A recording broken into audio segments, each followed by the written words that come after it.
I was the only person who saw her potential when she was a broke, struggling artist living in her car. 5 years later, she's a millionaire who pretends she doesn't know my name when people ask how she got her start. The local art fair was dying a slow death in the October heat, vendors packing up their unsold paintings and handmade jewelry as the afternoon crowd thinned to scattered tourists looking for bathroom directions. I was walking back to my car when I noticed her, a young woman sitting on the tailgate of a rusted Honda Civic, surrounded by canvases that made me stop mid-step. Before we get into the part that still hurts to tell, let us know where you're watching from and hit subscribe so you don't miss more deep, raw stories like this. The paintings were extraordinary, not in the polished, gallery-ready way that dominated the fair, but in their raw emotional honesty. Bold strokes of color that seemed to bleed feeling directly onto the canvas. Abstract figures that conveyed more humanity than most realistic portraits I'd seen. There was something urgent about the work, desperate and beautiful in equal measure.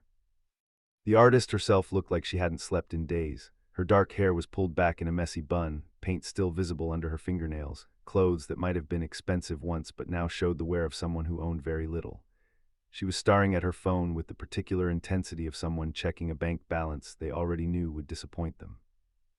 Maya, I learned when I approached her display, 26 years old, art school graduate, and currently living in the same Honda Civic that served as her mobile gallery. She told me this matter-of-factly when I complimented her work, as if mentioning that she was homeless was just another piece of biographical information, like her age or education. She had been evicted from her studio apartment 3 weeks earlier, 2 months behind on rent, no family willing or able to help, friends who had grown tired of her constant financial crises. The car was her temporary solution while she figured out next steps that seemed increasingly limited. She had been driving from art fair to art fair, sleeping in parking lots, using gym memberships for showers, trying to sell enough paintings to scrape together first month's rent and security deposit for somewhere new. The desperation was obvious, but so was the talent. Maya's paintings had a quality I rarely saw in local art scenes, genuine emotional depth combined with technical skill that suggested years of serious training. She wasn't a hobbyist or weekend warrior. She was a real artist who had somehow fallen through every crack in the system designed to support creative work. When I asked about her background, the story emerged in pieces. Art school graduation 3 years earlier with crushing student loan debt and no clear path to financial sustainability. A series of jobs in coffee shops and retail stores that barely covered basic expenses, leaving no room for art supplies or studio rent. Family who viewed her artistic pursuits as expensive hobbies rather than legitimate career aspirations. A few gallery showings that had generated praise but no sales, leaving her more discouraged than encouraged. The art world, Maya explained, was designed for people who could afford to work for free while building their reputations. Gallery representation required having enough existing work to mount shows, but creating that work required studio space and supplies that cost money she didn't have. Networking events and exhibition opportunities were often expensive to participate in, requiring entry fees, transportation costs, and professional presentation materials that stretched her budget beyond its limits. She had tried alternative approaches, online sales, commission work, teaching art classes, but none had generated enough income to sustain both her basic living expenses and her artistic practice. The student loan payments alone consumed most of her monthly income from survival jobs, leaving almost nothing for the supplies and space necessary to create the work that might eventually support her. The cycle was vicious and obvious. She needed money to make art, but she needed to make art to earn money, and neither was possible without resources she couldn't access. Meanwhile, time was working against her as the financial pressure mounted, and the gap between art school graduation and career success widened in ways that would become harder to explain to potential galleries or buyers. What struck me most was her complete lack of self-pity despite circumstances that would have broken most people. Maya spoke about her situation with clear-eyed realism, acknowledging the challenges without wallowing in them. She wasn't asking for sympathy or making excuses. She was simply trying to solve an impossible math problem with determination and talent as her only tools. I bought 3 of her paintings that afternoon, paying more than her asking prices because the quality deserved it and because I could see she needed every dollar. Maya's reaction to the sale was a mixture of relief and surprise that suggested she hadn't expected anyone to recognize the value of her work, let alone pay fair prices for it. As she carefully wrapped the canvases in newspaper and bubble wrap scrounged from other vendors, Maya mentioned that she was planning to drive to the next town's art fair the following weekend. Gas money was tight, but she had enough paintings left to make the trip worthwhile if she could sell even a few pieces. Her optimism was heartbreaking and inspiring in equal measure. That evening, I couldn't stop thinking about Maya's situation and the disconnect between her obvious talent and her current circumstances. I had spent 20 years working in corporate consulting, building a comfortable life and accumulating savings that I rarely touched. I owned my house outright, had a stable income, and few expenses beyond basic living costs and occasional travel. I was in a position to help someone whose only crime was choosing a career path that society didn't value financially. More importantly, I recognized something special in Maya's work that convinced me her current struggles were temporary if she could just get the support she needed to develop her career properly. The paintings I had bought were hanging in my living room, and they transformed the space in ways that confirmed my initial impression. This wasn't amateur work. This was the early output of someone who could become significant in the art world with the right opportunities. Over the next few days, I found myself researching the local art scene and the practical requirements for artists trying to build sustainable careers. Gallery representation, studio space, exhibition opportunities, networking events, professional development workshops, everything required upfront investments that artists like Maya couldn't afford while struggling to meet basic survival needs. I called Maya a week later and asked if she would be interested in using my garage as a temporary studio space. I wasn't using it for anything besides storage, and it had good natural light from windows facing north. It wasn't ideal, but it would give her a place to work and store her paintings while she rebuilt her financial stability. Maya's response was immediate gratitude mixed with concern about accepting such a significant offer from someone she barely knew. She worried about imposing, about not being able to pay fair rent, about the complications that might arise from mixing generosity with practical arrangements. I assured her that the space was going unused anyway, that I would enjoy seeing it put to creative purposes, and that we could work out any practical details as they arose. The garage transformation took only a weekend. I moved my stored belongings to a corner, set up proper lighting, and installed a utility sink for cleaning brushes and palettes.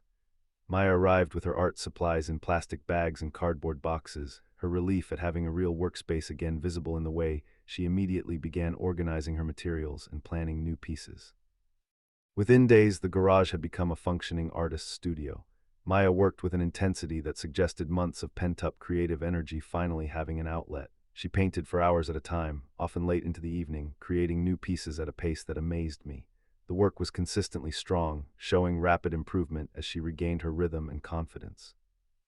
I started bringing her coffee and occasional meals, partly because she seemed to forget to eat when absorbed in her work, and partly because I enjoyed our conversations about art, creativity, and her plans for rebuilding her career. Maya was intelligent, articulate, and passionate about her work in ways that reminded me why I had been drawn to her paintings in the first place. The arrangement felt natural and mutually beneficial. Maya had the space she needed to create, and I had the satisfaction of supporting someone whose talent deserved better circumstances than sleeping in a car and selling paintings from a tailgate. It seemed like the beginning of something positive for both of us, a temporary solution that would help Maya get back on her feet while giving me the opportunity to be part of something meaningful. I began researching local galleries, exhibition opportunities, and art communities that might be interested in Maya's work. I used my professional networks to identify people who collected art or had connections in creative industries. I volunteered to help with photography, website development, and other practical tasks that might advance her career but required resources she didn't have. Maya's gratitude was overwhelming and constant during those early weeks. She thanked me daily for believing in her when everyone else had given up, for providing the support that made her artistic practice possible again, for seeing potential in her work that she sometimes struggled to see herself. She promised to repay my kindness once she was established, to never forget how I had helped her during her lowest point. The paintings flowing out of my garage studio were extraordinary, confirming my initial impression that Maya's talent justified the investment of space and support. Each new piece was stronger than the last, showing an artist hitting her stride after months of impossible circumstances. I was witnessing the early work of someone who could become important in the contemporary art world, and I was proud to be playing a small role in making that possible. But success in the art world, I was learning, required more than talent and workspace. It required connections, opportunities, financial resources for materials and exhibition costs, and sustained support while building a reputation that might eventually generate income. Maya needed more than a garage studio. She needed someone willing to invest in her potential during the years it might take for that potential to translate into financial sustainability. I was ready to be that person. I had the resources, the belief in her talent, and the satisfaction that comes from supporting something worthwhile. What I didn't understand yet was how completely Maya would need me to disappear from her story once my usefulness had been exhausted. The garage studio was just the beginning of an investment that would consume my savings, my social life, and eventually my place in Maya's memory. But watching her paint in those early days, seeing her talent flourish with just the basic support of workspace and encouragement, I believed I was helping create something beautiful that would justify whatever it cost. I thought I was investing in art. I didn't realize I was funding my own erasure. 6 months into Maya's residency in my garage studio, I had become her primary source of everything: funding, transportation, connections, emotional support, and professional guidance. What had started as offering unused space had evolved into a comprehensive support system that consumed increasingly large portions of my time, money, and energy. The transformation had been gradual but relentless. Maya's initial gratitude for the studio space had given way to a growing list of needs that she presented as essential for her artistic development. Quality art supplies were expensive, she explained, and the cheap materials she had been using were limiting her ability to create work that would impress galleries. Professional-grade canvases, premium paints, proper brushes, each category of supplies required investments that added up to hundreds of dollars monthly. I found myself making regular trips to art supply stores, learning the difference between student-grade and artist-quality materials, understanding why certain brands were worth the premium prices Maya insisted were necessary. Her explanations were always convincing and technically sound. The cheap acrylic paints were fading and cracking on older pieces. The student-grade canvases weren't holding up to her layering techniques. The synthetic brushes weren't giving her the precision she needed for detailed work. Each purchase felt justified in isolation, but collectively they were consuming my discretionary income at an alarming rate. Maya had expensive taste that matched her talent, gravitating toward premium materials that cost 3 or 4 times as much as adequate alternatives. When I occasionally suggested more budget-friendly options, she would explain with gentle condescension why those wouldn't work for serious professional art, why investing in quality materials was actually more economical in the long run. Beyond supplies, Maya needed exposure. Gallery representation required having a substantial body of work and professional presentation materials that were far beyond her current budget. Exhibition opportunities existed throughout the region, but they required entry fees, transportation costs, and often overnight accommodations that Maya couldn't afford on her sporadic income from small sales. I became her driver and financier for a circuit of art shows, gallery openings, and networking events that stretched across 3 states. Weekend trips to attend openings in other cities, week-long commitments to arts festivals that required hotel stays and meal expenses, regional exhibitions that demanded professional photography and framing costs for submitted works. Each opportunity was presented as potentially career-changing, too important to miss for financial reasons. The driving alone was consuming entire weekends and vacation days from my consulting work. Maya didn't have reliable transportation. Her Honda Civic had developed mechanical problems that made long trips risky, so I provided rides in my more dependable car. She was an anxious passenger who needed constant reassurance during highway driving, which made the trips emotionally exhausting as well as time-consuming. Maya's social anxiety around established art world figures meant she needed extensive emotional support during networking events.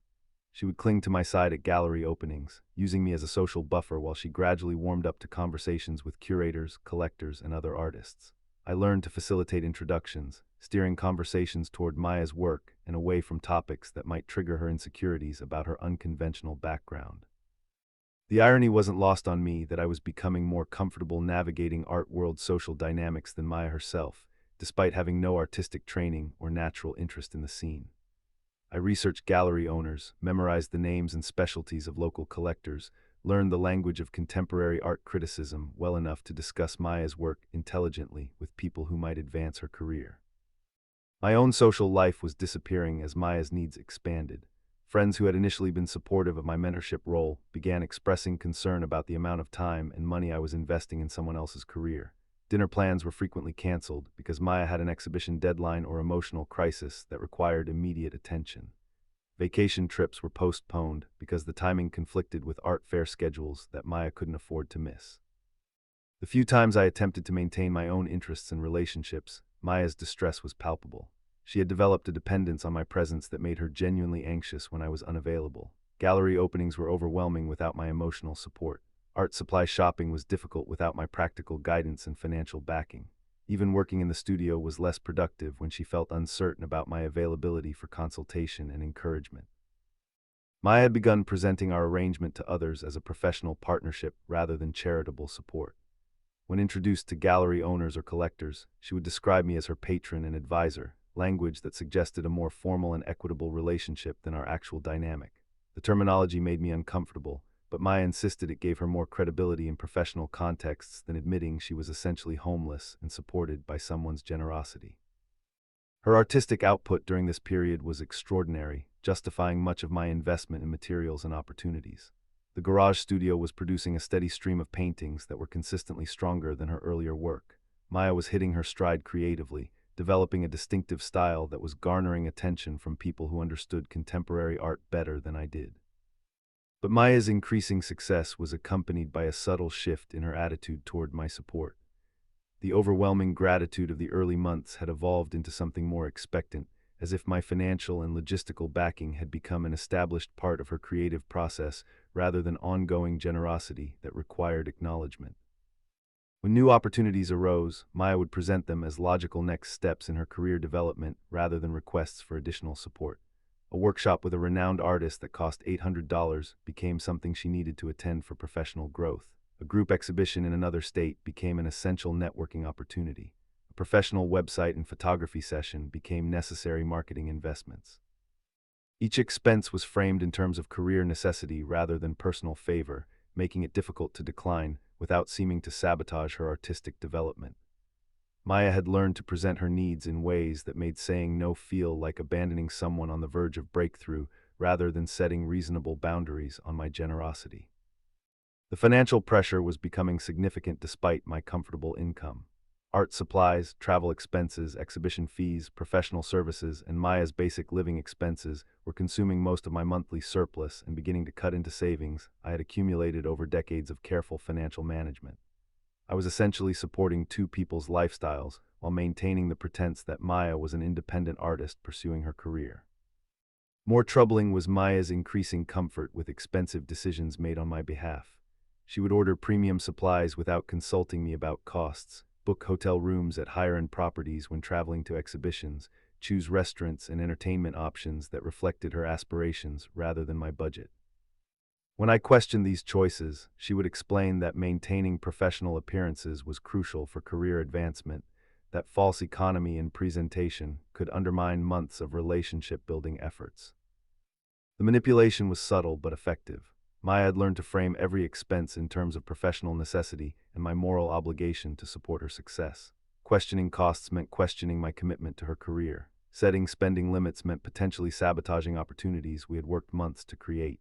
Every boundary I attempted to establish became evidence of my conditional support rather than reasonable financial management.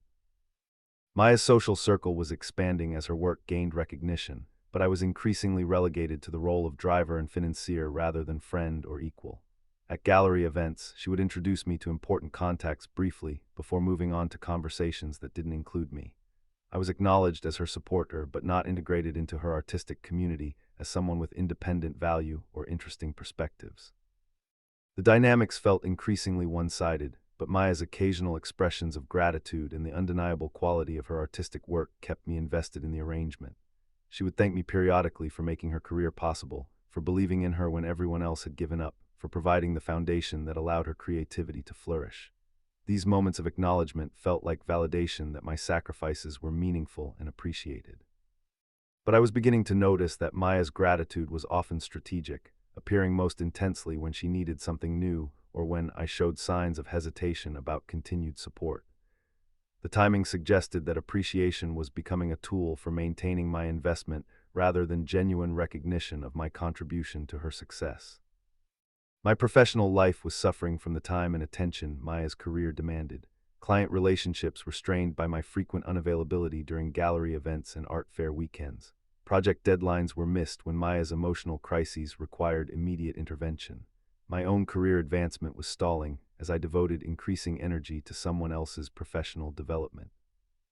Friends who had initially admired my generosity toward a struggling artist were beginning to express concern about the arrangement's sustainability and impact on my own well-being.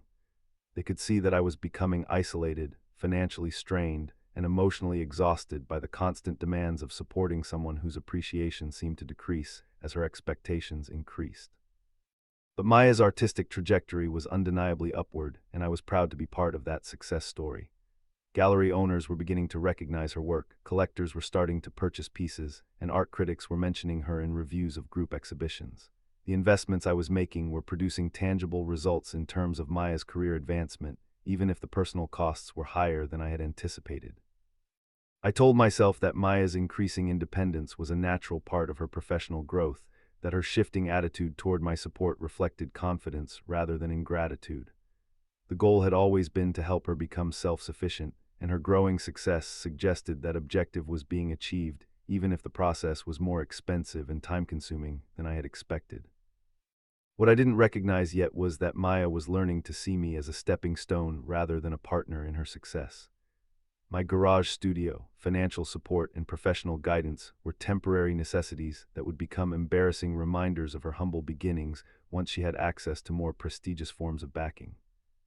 I was still operating under the assumption that Maya's gratitude was genuine and that my role in her success would be remembered and valued even after my active support was no longer necessary. I believed I was investing in both her career and our friendship, that the sacrifices I was making would create a lasting bond based on shared history and mutual respect. Instead, I was funding my own replacement by someone who would soon find my middle-class support inadequate for her ascending ambitions. The garage studio that had seemed like a generous gift would soon appear shabby compared to real artist spaces. The regional art fair circuit I was funding would soon seem provincial compared to national exhibition opportunities. Maya was outgrowing me, and I was paying for the privilege of being left behind. 1 year into supporting Maya's career, I was sitting in my car outside a bankruptcy attorney's office, too ashamed to walk inside but too desperate to drive away. The consultation fee was money I couldn't afford to spend, but the credit card debt from funding Maya's artistic ambitions had reached levels that made professional advice necessary. $15,000 spread across 4 maxed-out cards, with minimum payments that consumed 40% of my monthly income. The financial mathematics of Maya's success were staggering in ways I had never properly calculated until forced to confront them by collection calls and declined payment notifications. Art supplies averaged $800 monthly, justified by Maya's increasingly sophisticated techniques and growing reputation. Exhibition fees, travel expenses, and professional services added another $1,000 most months, with some particularly important opportunities costing much more. Maya's living expenses had gradually become my responsibility as well, though this transition had been so subtle I could barely trace how it happened. She needed to eat well to maintain creative energy, she explained, which meant organic groceries and supplements that supported brain function. She needed appropriate clothing for gallery events, which meant occasional shopping trips that somehow always exceeded the modest budgets I tried to suggest. She needed reliable transportation for supply runs and networking opportunities, which meant maintaining my car in excellent condition and covering all fuel costs for our increasingly frequent trips. Most devastating was the complete absorption of my personal time into Maya's career management. I had become her unpaid assistant, manager, publicist, and chauffeur, responsibilities that were consuming evenings, weekends, and vacation days that I had once used for my own interests and relationships. My consulting practice was suffering as clients learned they couldn't depend on my availability during gallery events and art fair seasons. The missed family gatherings were particularly painful. My sister's birthday dinner had been skipped because Maya had an exhibition opening that conflicted with the timing. My nephew's graduation had been postponed in my personal calendar when Maya received a last-minute invitation to a prestigious group show 3 states away. My mother's retirement party had been cut short when Maya called with an anxiety attack triggered by a harsh review of her work in a local arts publication. Each sacrifice had seemed reasonable in isolation, but collectively they were creating distance between me and the relationships that had sustained my life before Maya's crisis became my central focus. Friends stopped inviting me to events because I rarely attended anymore. Family members began making plans without checking my availability because they assumed Maya's schedule would take precedence anyway. Maya's attitude toward my sacrifice had evolved from overwhelming gratitude to casual expectation in ways that happened too gradually for me to recognize the shift until it was complete. She no longer thanked me daily for the studio space, the supplies, the transportation, the emotional support. These had become established features of her artistic practice rather than ongoing gifts that required acknowledgement. When new opportunities arose, Maya presented them as logical next steps rather than requests for additional generosity. A prestigious summer workshop that cost $3,000 became something she needed to attend for career advancement. A solo exhibition opportunity that required professional framing and insurance for 20 pieces became an investment in her artistic legacy. A collaboration with an established artist that involved travel and accommodation expenses became essential networking for future opportunities. The language Maya used to discuss these expenses had become increasingly manipulative, though so subtly that I often didn't recognize the pressure tactics until after I had already agreed to fund whatever she was requesting. She would research each opportunity thoroughly, presenting detailed explanations of why participation was crucial for her career trajectory, why the timing was perfect for maximum impact, why missing this particular chance would set her back months or years. When I occasionally hesitated about costs, Maya's response was a masterful combination of artistic vulnerability and emotional manipulation. She would become tearful about potentially missing career-changing opportunities because of financial limitations, grateful for everything I had already done, but devastated about having to scale back her ambitions because of money. She never directly accused me of being unsupportive, but the implication was clear that my reluctance to fund new expenses was the only thing standing between her and artistic breakthrough. The most insidious aspect of Maya's manipulation was how she had learned to use my own generosity against me. She would remind me of how much I had already invested in her career, pointing out that reducing support now would waste all the previous expenditures. She had convinced me that every dollar I had spent was meaningless unless I continued spending enough to maximize the return on those initial investments. Maya had also begun cultivating relationships with wealthier potential supporters, though she presented these connections as networking rather than replacement shopping. She would mention casual conversations with collectors who had expressed interest in her work, gallery owners who were considering representation, established artists who might provide mentorship opportunities. These relationships were always described as supplementary to our arrangement rather than alternatives to it, but I was beginning to sense that Maya was evaluating her options. The wealthy collector who had purchased 3 of Maya's paintings at a recent exhibition had invited her to a private studio visit, an opportunity that had Maya more excited than anything I had provided in months. She spent days preparing for the meeting, researching his collection and personal interests, planning her presentation with military precision. The level of attention she devoted to courting his approval was far beyond anything she had invested in maintaining our relationship. When Maya returned from that studio visit, her entire demeanor had changed. She spoke about the collector's home in terms that revealed how modest my support appeared in comparison to real wealth. His private gallery, his connection to international art markets, his ability to provide opportunities that she had never imagined possible. Maya was polite about not wanting to seem ungrateful for my help, but her excitement about more prestigious forms of backing was obvious. The shift in Maya's priorities became clear during a conversation about her next exhibition opportunity. A gallery in the state capital was offering her a solo show, but the timing conflicted with my consulting project that required travel during the same weeks. Maya's response to this scheduling conflict revealed how completely she had come to expect my availability for her career needs. She suggested I reschedule my work commitment, explaining that solo exhibitions were rare opportunities that required maximum support for marketing and attendance. When I pointed out that postponing the consulting project would cost me several $1,000s in income, Maya's reaction was surprisingly unsympathetic.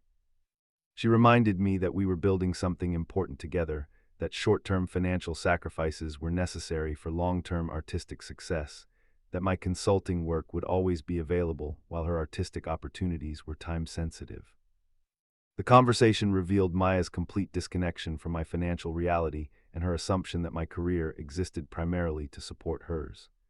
She had no understanding of how thoroughly I had depleted my resources to fund her ambitions, no awareness that missing work to attend her exhibitions was creating professional consequences that extended far beyond missed income.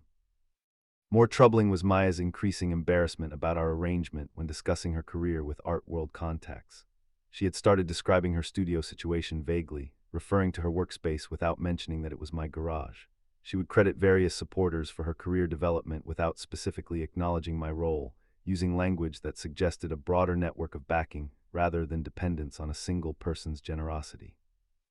When gallery owners or collectors asked about her support system, Maya would mention several names including mine, but always in ways that minimized the extent of my contribution while maximizing the perceived importance of more prestigious connections.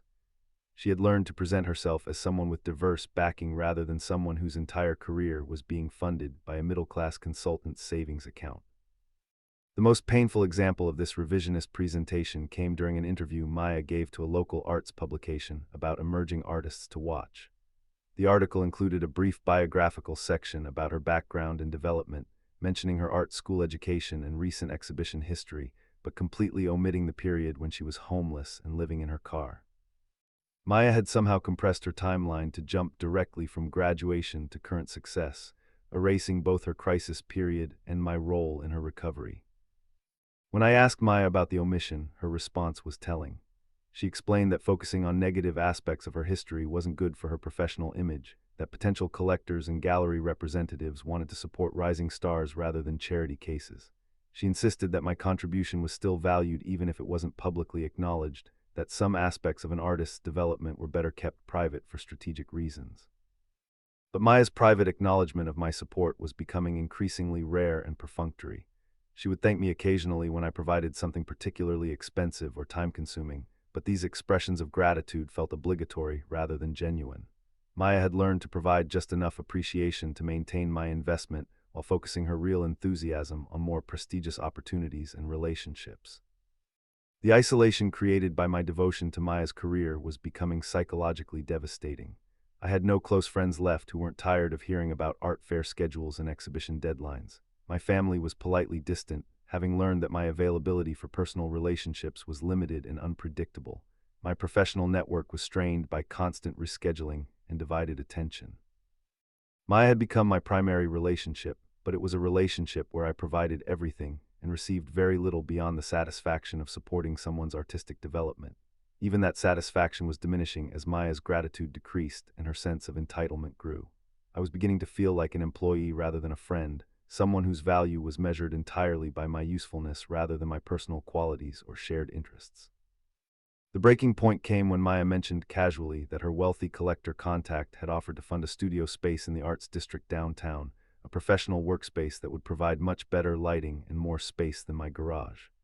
She presented this as exciting news that we should celebrate together, apparently oblivious to the implication that my garage studio would no longer be needed. Maya's assumption that I would be thrilled about her upcoming move to better accommodations revealed how completely she had lost sight of our arrangement's personal dimension.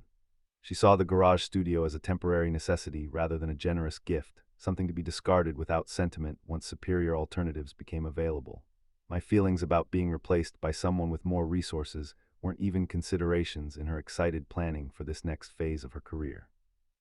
That night alone in my house while Maya worked late in the garage studio that would soon be abandoned, I finally calculated the full cost of my belief in her potential. The direct financial expenses were devastating enough, but the opportunity costs were even higher. The missed promotions, abandoned relationships, neglected interests, and sacrificed experiences that could never be recovered or replaced. I had gambled everything on Maya's success, and she was succeeding beyond my expectations. But her success was creating distance between us rather than gratitude, opportunities that excluded me rather than included me, connections that made my support seem provincial rather than generous.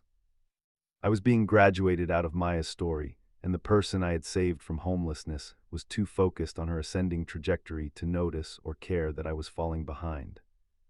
The gallery opening that would end our relationship started as my greatest triumph in supporting Maya's career. After months of networking, planning, and negotiations, I had successfully arranged her first solo exhibition at Meridian Gallery, the most prestigious contemporary art space in our city. The show would feature 22 of Maya's paintings spanning the previous year of work, professionally lit and displayed in a space that regularly launched regional artists into national recognition. Every aspect of the exhibition had been funded and coordinated by me. The rental fee for the gallery space cost $4,000, professional photography of her work added another $800, custom framing for pieces that weren't already presentation ready consumed nearly $3,000 more. Marketing materials, promotional photography, opening reception costs, insurance for the displayed works, the total investment approached $12,000, requiring me to liquidate the last of my retirement savings and take cash advances on credit cards that were already dangerously close to their limits.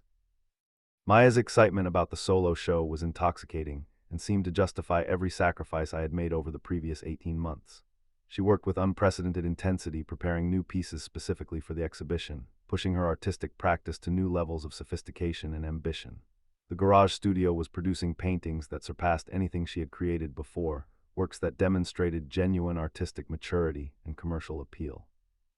The opening reception was scheduled for a Friday evening in April, timed to coincide with the city's monthly art walk when galleries throughout the district would be filled with collectors, critics, and arts enthusiasts. I had spent weeks coordinating every detail, from catering and wine selection to invitation design and media outreach. Maya would finally have the professional platform she deserved, the opportunity to present her work in a context that matched its quality and ambition.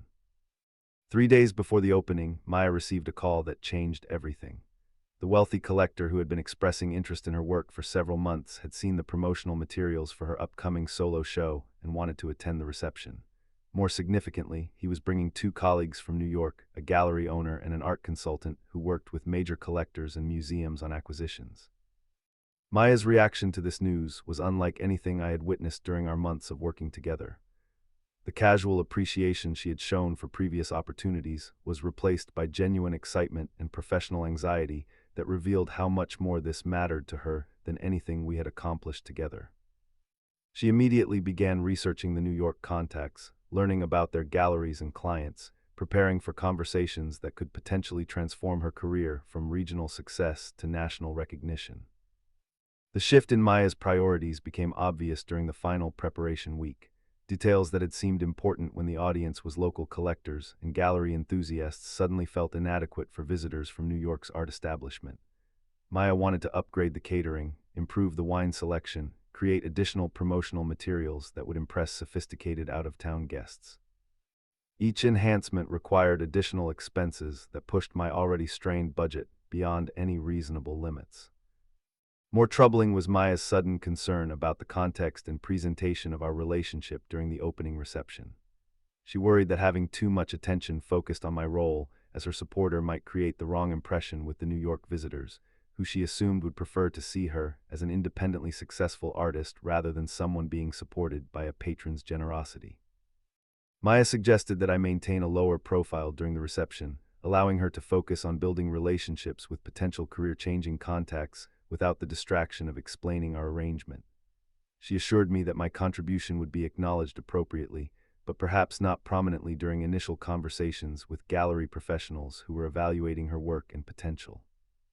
The request hurt more than I initially understood, but I agreed because Maya's artistic success had become more important to me than my own recognition. I had invested too much time, money, and emotional energy in her career to risk undermining its potential breakthrough moment because of personal ego needs. If staying in the background would help Maya secure representation or sales that justified our shared sacrifices, that seemed like a reasonable accommodation. The opening reception exceeded every expectation in terms of attendance and response to Maya's work. The gallery was packed with visitors who spent significant time examining her paintings, engaging in serious conversations about technique and artistic development, asking informed questions that demonstrated genuine interest rather than polite social interaction. Several pieces sold during the first hour, with red dots appearing next to price tags in a way that validated everything I had believed about Maya's commercial potential. Maya moved through the reception with confidence and sophistication that amazed me, discussing her work with authority and charm that made her seem like a seasoned professional rather than someone who had been homeless just 18 months earlier. She had learned the language of contemporary art thoroughly, could contextualize her paintings within broader artistic movements and influences, presented herself as someone with serious artistic education and clear creative vision. But watching Maya interact with the New York visitors revealed a side of her personality I had never seen before. She was performing a version of herself that was more polished, more confident, and more detached from the struggles that had brought us together. When the gallery owner asked about her background and development, Maya's response focused on her art school education and recent exhibition history, completely omitting the period of homelessness and financial crisis that had preceded her current success. More painfully, when asked about her support system and how she had managed to develop such a substantial body of work, Maya mentioned several names including mine, but presented our relationship as one of many forms of backing rather than the comprehensive support system it had actually been. She described me as someone who had provided early encouragement and occasional assistance, language that minimized my role to the point of irrelevance. The wealthy collector who had precipitated this career breakthrough was introduced to me briefly as Maya's friend and early supporter, but their conversation quickly moved beyond topics that included me. I found myself relegated to the periphery of discussions about Maya's future opportunities, listening to plans for studio visits, potential collaborations, and exhibition possibilities that would clearly extend far beyond the scope of anything I could provide. The evening's most devastating moment came during a conversation between Maya and the art consultant from New York, a discussion I overheard while standing near the gallery's front desk. The consultant was praising Maya's work and asking about her plans for continued development, specifically whether she had adequate studio space and financial backing to sustain the level of production that would be necessary for serious career advancement. Maya's response was immediate and confident. She explained that she was in the process of transitioning to a professional studio space downtown, funded by serious collectors who understood the investment required for artistic development. She spoke about having the resources and support necessary to focus entirely on her creative work without financial distraction, presenting herself as someone whose practical needs were securely managed by people who understood the art world's requirements. The ease with which Maya erased my contribution from her current situation was staggering. The garage studio where she had created every painting in the exhibition became a transitional workspace she was moving beyond. The 18 months of financial support that had made her artistic development possible became early encouragement that had helped her gain confidence. The thousands of dollars I had spent on supplies, exhibitions, and travel became occasional assistance from someone who had believed in her potential. But what hurt most was recognizing that Maya's revisionist history wasn't strategic presentation for professional advantage. She genuinely seemed to believe that her current success was primarily the result of her own talent and determination, with my role being helpful but not essential to the outcome.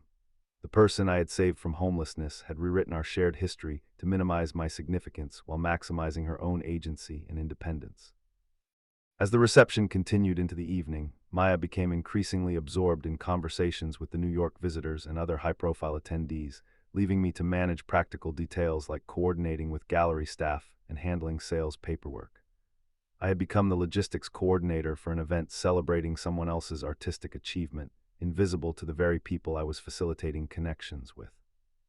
The final humiliation came near the end of the evening when Maya was saying goodbye to the New York gallery owner, who mentioned being impressed by the professionalism of the exhibition and Maya's clear artistic vision. Maya thanked him for attending and expressed hope for future collaboration, then mentioned that she was grateful to have moved beyond the early phase of her career when she had needed more external support to focus on her work. The implication was clear. Maya saw our relationship as belonging to an earlier, more dependent phase of her artistic development that she had now outgrown. The garage studio, the financial support, the comprehensive career management I had provided were training wheels that had served their purpose and were no longer necessary for someone ready to engage with serious art world professionals. That night after the gallery had closed and the last visitors had departed, Maya thanked me effusively for organizing such a successful opening reception. The exhibition had exceeded her hopes in every way, generating sales, critical attention, and professional connections that could transform her career trajectory. She was grateful for everything I had done to make the evening possible and excited about the opportunities that were likely to emerge from the contacts she had made. But Maya's gratitude felt hollow and performative, delivered with the same professional polish she had used when discussing her work with gallery visitors. She was thanking me the way she might thank a curator or gallery assistant who had facilitated a successful exhibition, acknowledging my practical contribution while maintaining emotional distance from our personal relationship. When I mentioned feeling somewhat excluded from the conversations that would determine her future opportunities, Maya's response revealed how completely our dynamic had shifted.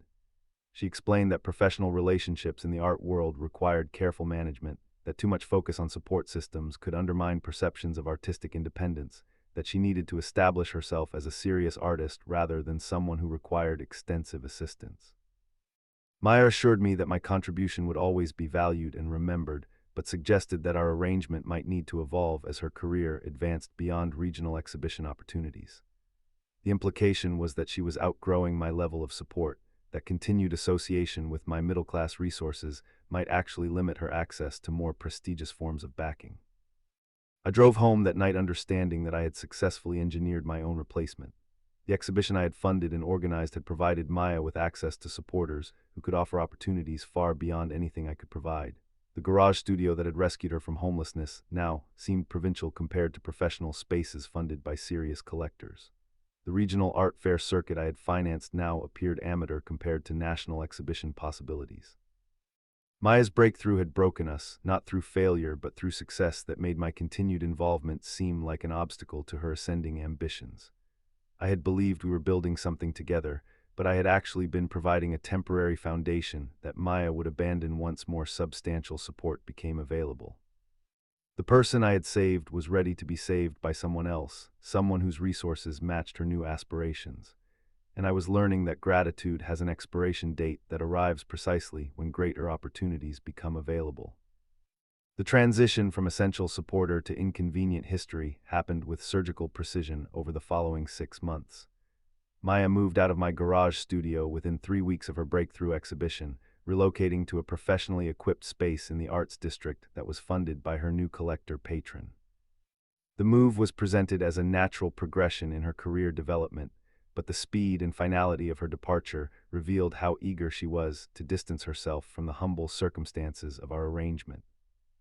Maya's new studio was everything mine had never been: high ceilings, northern exposure, polished concrete floors, and enough space to work on multiple large-scale pieces simultaneously. When she invited me to see the space during her first week there, the contrast was meant to be impressive but felt more like a repudiation of everything I had provided. The makeshift workspace that had nurtured her artistic recovery for 18 months now seemed embarrassingly amateur in comparison to her upgraded accommodations. More significant than the physical upgrade was Maya's transformed social circle. The New York gallery owner had indeed offered representation, connecting her with collectors, critics, and other artists who moved in circles far more rarefied than anything I could access. Maya's calendar filled with studio visits, gallery dinners, and networking events that required a level of sophistication and cultural capital that excluded people like me by design.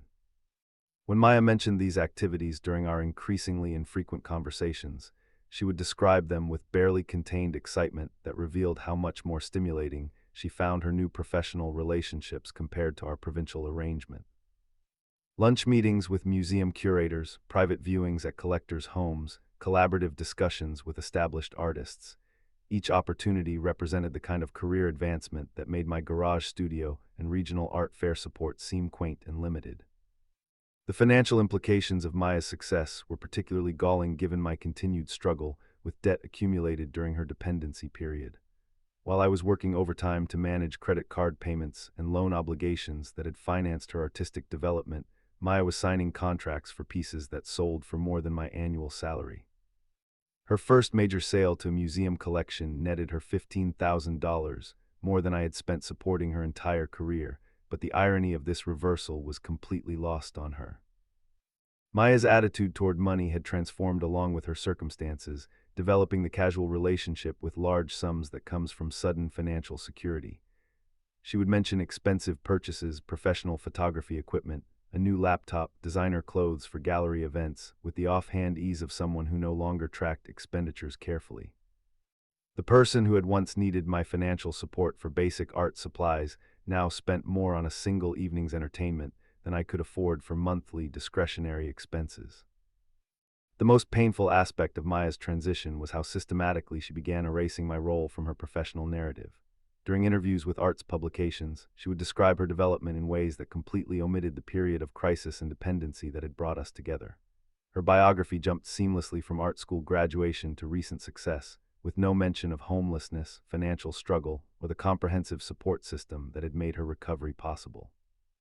When pressed for details about her early career development, Maya would credit various mentors and supporters while minimizing my specific contribution to the point of irrelevance. I became someone who provided early encouragement, rather than the person who had funded her supplies, exhibition costs, and living expenses for over a year. The garage studio became temporary workspace, rather than the rescue from homelessness it had actually represented. Maya's revisionist history extended to her social media presence, where she carefully curated an image of artistic independence and self-determination.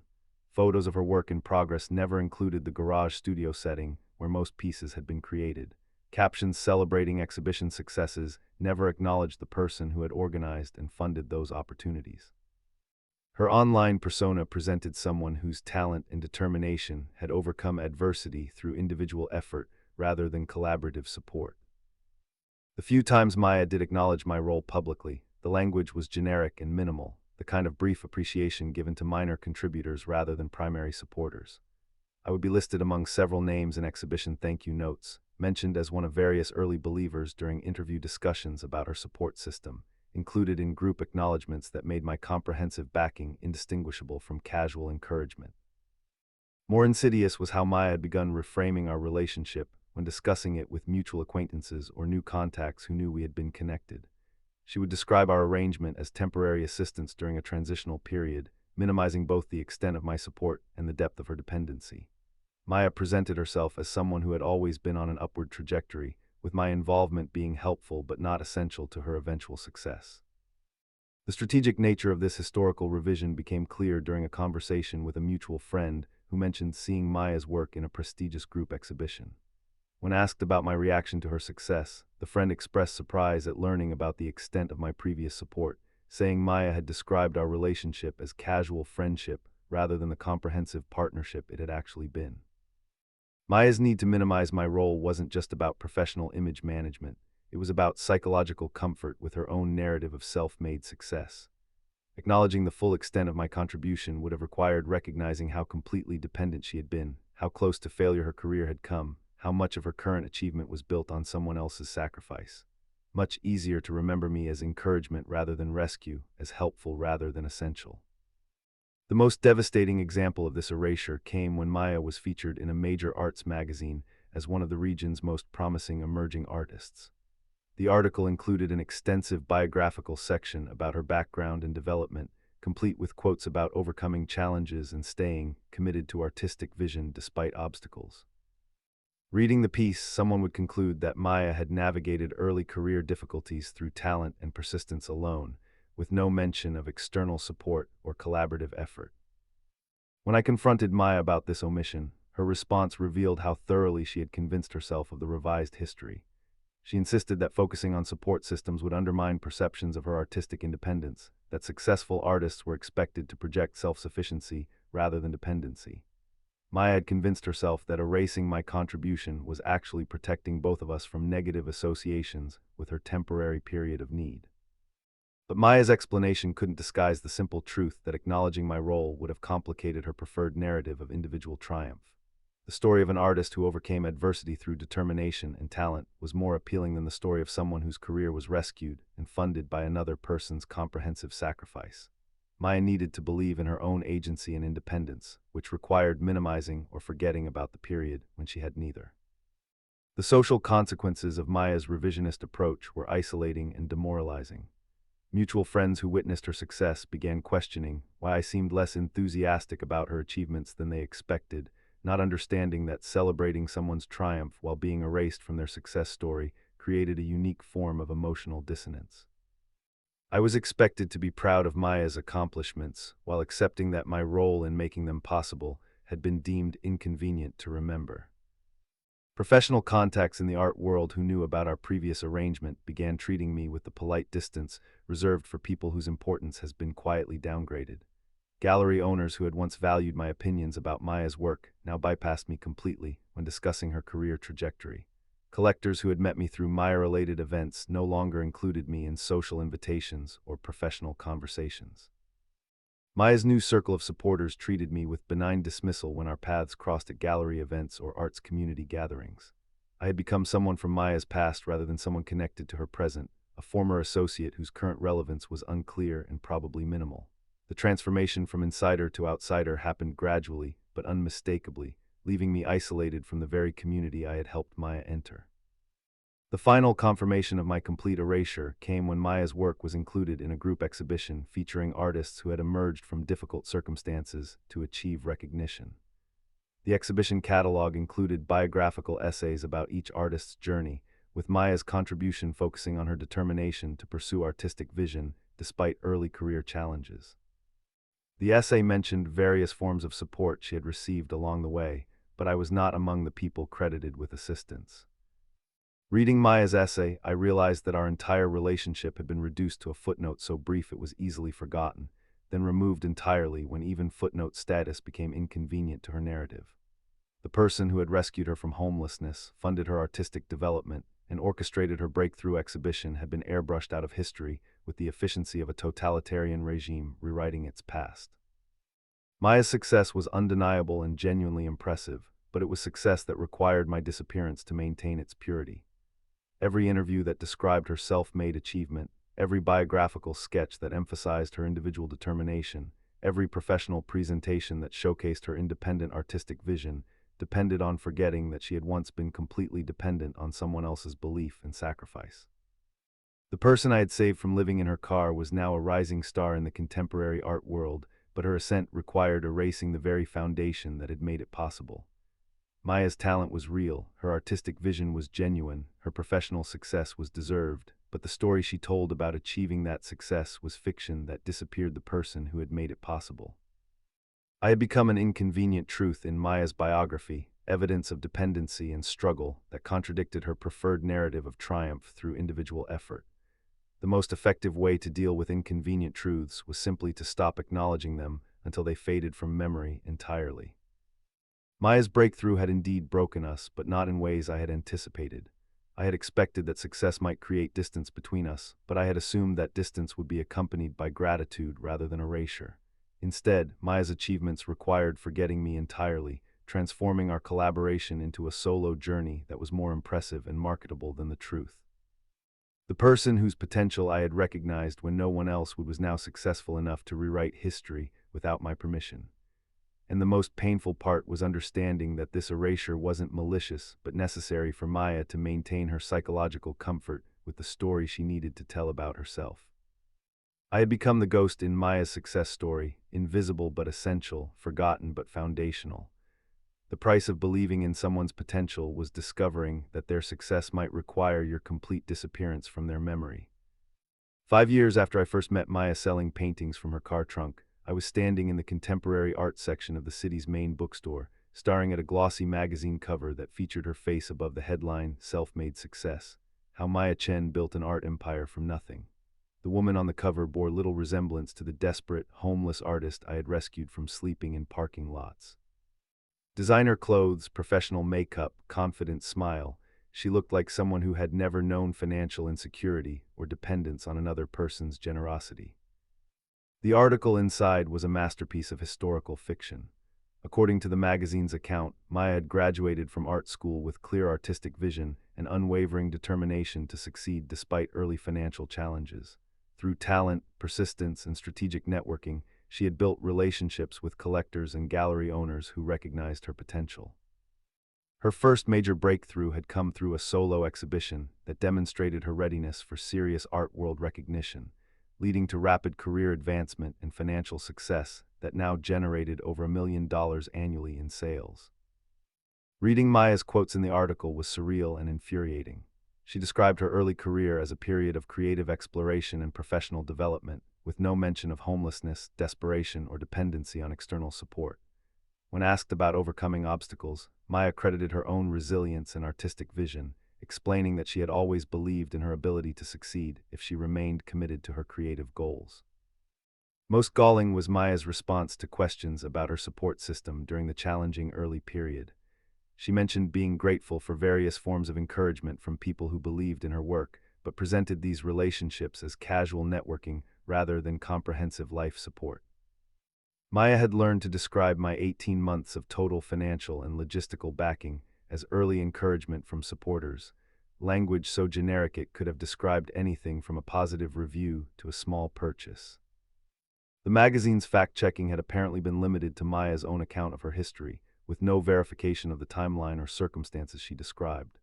The biographical details matched her carefully curated public narrative, presenting someone whose success was impressive precisely because it appeared to be entirely self-generated. Maya's story was inspiring because it suggested that talent and determination alone could overcome financial adversity and institutional barriers. But I knew the real numbers behind Maya's supposed self-made success. My 18 months of support had included over $30,000 in direct expenses, art supplies, exhibition costs, travel expenses, professional services, and basic living support that had made her artistic development possible. The garage studio had provided free workspace worth at least $800 monthly in a commercial market. My time and professional connections had substituted for publicity and management services that would have cost thousands more if purchased independently. Maya's current success was undeniably impressive, but it was success built on a foundation that she had systematically erased from public memory. The struggling artist sleeping in her car had become a millionaire, but the transformation required forgetting the person who had made survival and artistic development possible during the crucial transition period. My own life during those 5 years had been defined by recovering from the financial and professional damage caused by my investment in Maya's potential. The credit card debt had taken 3 years to pay off completely, requiring overtime work and elimination of most discretionary spending. My consulting practice had suffered long-term damage from the period when Maya's needs had taken precedence over client relationships, resulting in lost opportunities and reduced income that extended the recovery timeline significantly. The contrast between our trajectories was stark and bitter. Maya's rapid ascent to millionaire status had coincided with my slow crawl back to financial stability and professional credibility. While she was being featured in magazines and commanding five-figure prices for individual paintings, I was working extra hours to rebuild savings accounts and credit ratings that had been decimated by funding her career launch. But the financial disparities were less painful than the complete erasure of our shared history. Maya's success story had become so detached from reality that I sometimes wondered if she genuinely remembered the circumstances that had brought us together. The person who now moved confidently through gallery openings and collector dinners might have genuinely forgotten about sleeping in parking lots and selling paintings from a car trunk. Maya's social media presence reinforced the fictional biography, presenting 5 years of consistent success and upward trajectory with no acknowledgement of crisis periods or external support. Her posts celebrated exhibition openings, studio visits, and professional achievements with the casual confidence of someone who had never doubted their ability to succeed. The visual narrative showed beautiful studio spaces, international travel, luxury purchases, and social connections that suggested a life of sustained privilege rather than recent rescue from homelessness. The most sophisticated aspect of Maya's image management was how she had learned to acknowledge struggle and adversity without crediting specific support or assistance. She would speak generally about the challenges of early career development, the importance of persistence in the face of rejection, the value of believing in artistic vision despite financial pressure. Maya had become an expert at describing obstacles, while omitting the details of how those obstacles had been overcome through other people's intervention. This generic approach to discussing her background allowed Maya to maintain credibility about having faced real challenges while avoiding acknowledgement of dependency or external rescue. She could relate to other artists' struggles and offer inspirational advice about overcoming adversity without revealing that her own recovery had been entirely dependent on someone else's comprehensive sacrifice. The transformation was so complete that I began doubting my own memories of our relationship. Had I exaggerated the extent of my support? Had Maya's dependency been less total than I remembered? Had my contribution been less essential than I believed? The confidence with which she inhabited her revised history was so convincing that it made me question the reality I had lived through. But I still had documentation of our arrangement, receipts, bank statements, photographs, emails that proved the extent of my investment in Maya's career. The evidence was overwhelming and undeniable, but it existed in a parallel universe to the public narrative Maya had constructed about her development. Two completely different versions of the same history, with only one being acknowledged as legitimate. The most devastating confirmation of my complete erasure came during a gallery opening where Maya was being honored as one of the region's most successful contemporary artists. The event included a panel discussion about her career development, featuring Maya in conversation with a curator and collector who had become involved with her work after my initial support had ended. When asked about her early influences and supporters, Maya spoke eloquently about various mentors and encouragers who had helped shape her artistic vision. She mentioned art school professors, fellow artists who had provided creative inspiration, gallery owners who had taken early risks on her work. The list included people who had entered her life months or years after I had rescued her from homelessness, but it did not include my name. Someone in the audience asked specifically about financial supporters who had made her early career development possible, noting that emerging artists often required backing during periods when their work wasn't yet commercially viable. Maya's response was smooth and practiced, acknowledging that various people had provided encouragement and occasional assistance, but emphasizing that her success was primarily the result of artistic vision and professional dedication. The way Maya answered suggested that she had been asked this question many times and had developed a standard response that acknowledged support while minimizing its significance. She had learned to credit various forms of help without specifying amounts, duration, or impact, allowing her to seem grateful while maintaining the narrative of self-made achievement. But the final humiliation came after the formal discussion ended, when someone approached Maya during the reception and mentioned my name directly. A mutual acquaintance from the early days of our relationship had attended the event and wanted to reminisce about the period when Maya was working in my garage studio, creating the paintings that had launched her career. Maya's response was swift and decisive. She claimed not to remember anyone by my name, suggesting that the acquaintance might be confusing her with someone else. When pressed for clarification about the garage studio period, Maya insisted that she had never worked in anyone's garage, that her artistic development had taken place in proper studio spaces funded by legitimate supporters. The exchange lasted only a few minutes, but I witnessed it from across the room with perfect clarity. Maya wasn't simply minimizing my contribution or reframing our relationship in more favorable terms. She was denying that I had ever existed in her life, claiming complete ignorance of the person who had rescued her from homelessness and funded the first 18 months of her artistic recovery. The denial was so comprehensive and convincing that the mutual acquaintance began questioning their own memory, apologizing for the confusion and wondering if they had indeed mixed up Maya with another artist. Maya accepted the apology graciously, then moved on to other conversations as if the incident had never occurred. Watching Maya perform complete amnesia about our relationship was the final confirmation that I had been not just erased from her success story, but deleted from her personal history entirely.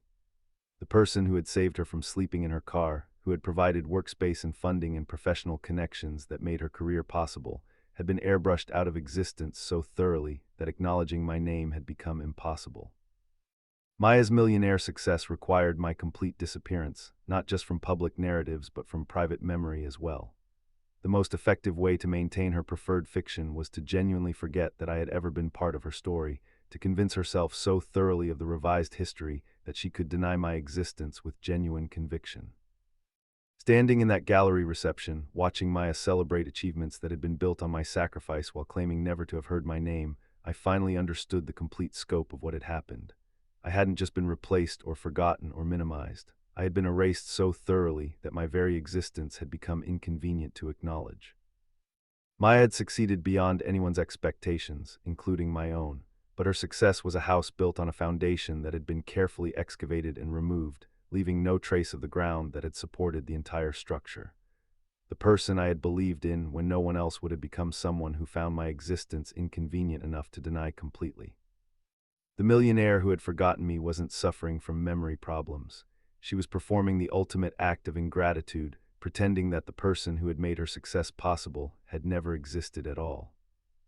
The woman on the magazine cover claiming to be self-made had indeed made herself, but only by unmaking the person who had originally made her possible. I still drive past the garage sometimes, though it's been converted back to storage and car space years ago. The north-facing windows that provided perfect light for Maya's paintings now frame lawn mowers and Christmas decorations.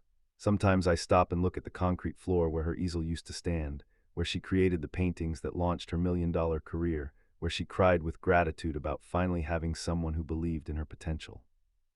The physical space holds no trace of what happened there, just like Maya's public biography holds no trace of our relationship. History has been scrubbed clean in both places, sanitized of inconvenient truths that complicate preferred narratives. 6 years have passed since Maya claimed not to recognize my name at that gallery reception.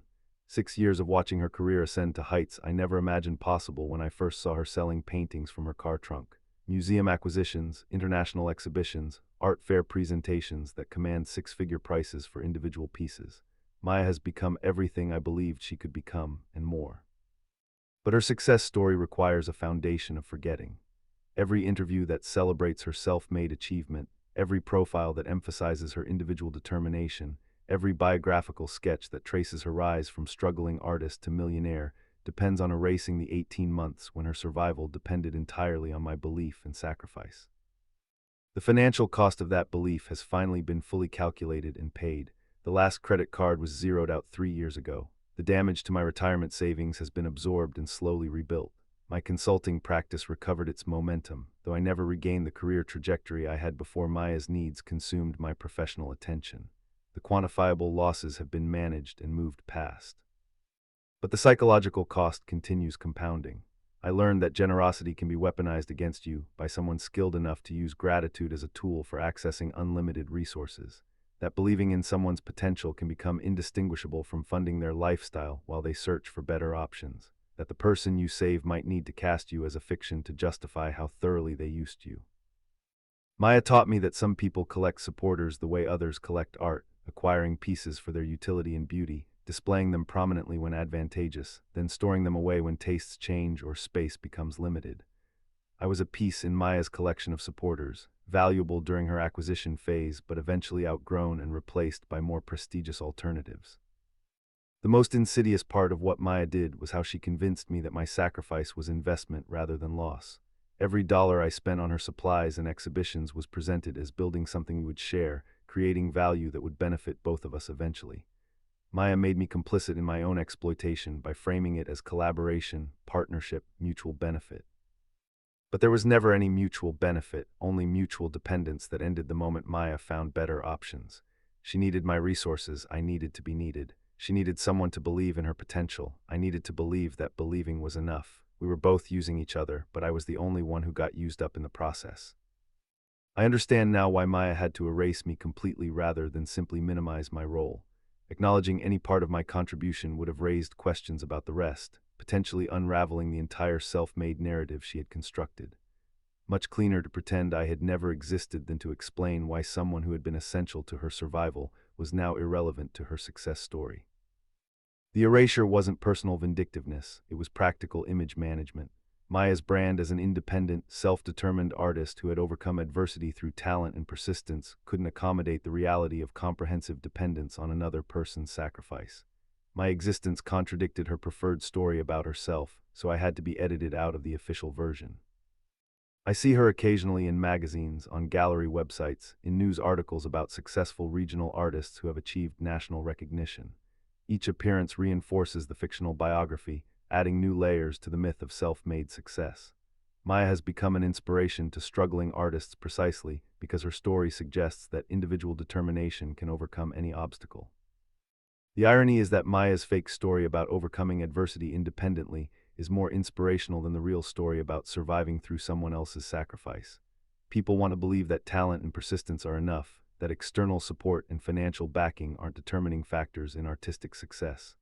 Maya's fabricated journey provides the hope that individual effort matters more than circumstances or connections. But I know the truth behind the inspiration. Maya didn't overcome adversity. She was rescued from it by someone who believed in her potential more than she believed in herself. She didn't persist through financial pressure. She was insulated from it by comprehensive support that removed every obstacle to her artistic development. She didn't succeed despite the odds. She succeeded because someone else absorbed all the risk on her behalf. The person who claims to be self-made was actually made by someone else's belief, funded by someone else's sacrifice, launched by someone else's connections and support. Maya's success is real, but the story she tells about achieving it is fiction designed to make that success more impressive and marketable than the complicated truth. Sometimes I wonder what would have happened if I had recognized Maya's pattern earlier, set clearer boundaries, protected myself from being completely consumed by her needs. But those what-ifs miss the fundamental reality. Maya needed someone to use up completely, and I needed someone to save. We found each other at exactly the right moment for exactly the wrong reasons. The price of believing in someone's potential when they don't believe in it themselves is discovering that your faith becomes their foundation, invisible, essential, and ultimately forgotten once the structure is complete.